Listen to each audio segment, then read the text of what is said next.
Guys, so I finally have my homemade pizza recipe here for you.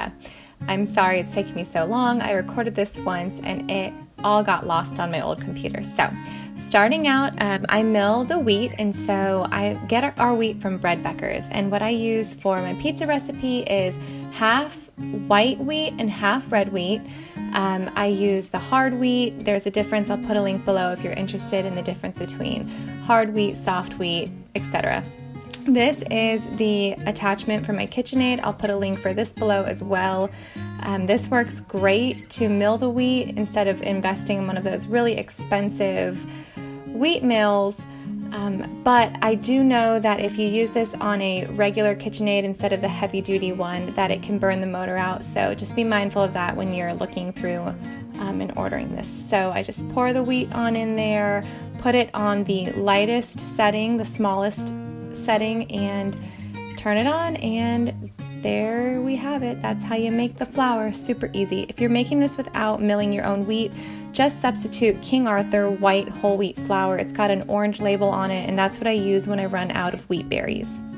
After my wheat mills and the flour is all done, I turn the KitchenAid off and let it rest because the motor starts to get a little warm. So before I mix up my dough, I let that rest for a while, and I make the sauce. These are the ingredients for the sauce. I will put the full recipe for the sauce below, and then I get started on the actual pizza dough. So the dough for a single pizza is 1.5 cups of hot water, 4 to 4.5 cups of flour. I most often do 3 cups of the fresh wheat and 1 cup of white flour.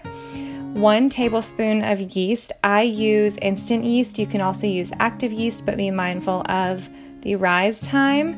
And then 1 teaspoon of salt, 3 tablespoons of olive oil, and 3 tablespoons of sugar.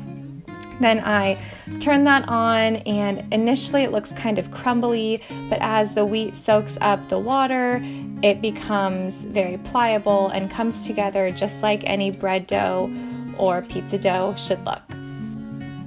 So because I use the instant yeast, I let this come together for about 4 minutes, and then I only have to let it rest for 10 minutes. So like I said, if you're using an active yeast, you need to let it rise before you punch it down and all that jazz. So after it sits for 10 minutes, I can turn it out onto the counter, roll it out, and put it, shape it, push it, make it fit into my pizza pan. It's a little bit more difficult because of the whole wheat. It doesn't stretch out like a traditional pizza crust, but eventually, with a little bit of effort, it all comes together.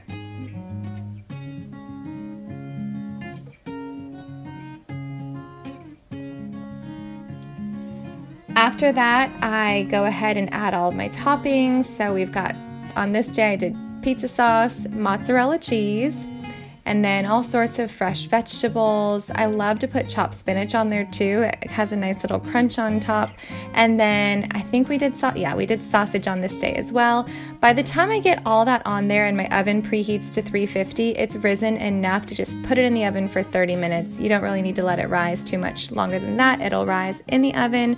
And then there you have it. It's like a mix between hand-tossed and deep dish pizza. It's definitely not a thin crust pizza, so you aren't going to want to eat too much of it because it's pretty heavy duty. So anyway, I hope that was worth the wait. I'm sorry it took me so long. I will put all of the directions in the comments or in the description box below, and I will see you later. Bye.